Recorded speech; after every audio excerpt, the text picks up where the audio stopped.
Okiki iṣẹ́ Ọlọ́run ò ṣe tú, iṣẹ́ Ọlọ́run ẹ máa tú o, àní iṣẹ́ Ọlọ́run ò ṣe tú o, iṣẹ́ Ọlọ́run ẹ máa tú o, ẹ ò rí pọ́bọ́ Ọlọ́run ṣe bẹ́ẹ̀ ṣe bẹ́ẹ̀ ṣe bẹ́ẹ̀ lórí ayé mi ò ṣe bẹ́ẹ̀ ṣe bẹ́ẹ̀ ṣe bẹ́ẹ̀ mo wọ London nírọ̀rùn ṣe bẹ́ẹ̀ gbogbo ayé máa ń fẹ́ wá o ṣe bẹ́ẹ̀.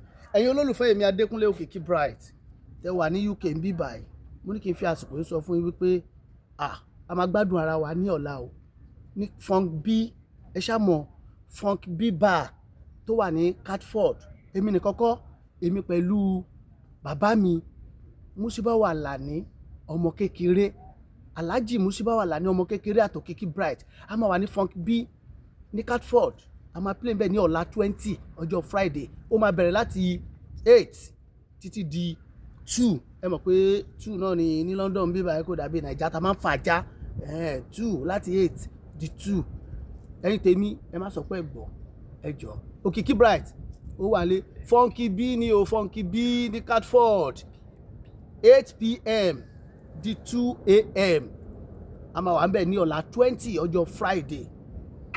Love you mama retí ẹ má ṣàlẹ̀. Okiki Bright náà ni o, brain buzz of music, ó ń touch ó ń gbá ẹ ṣe.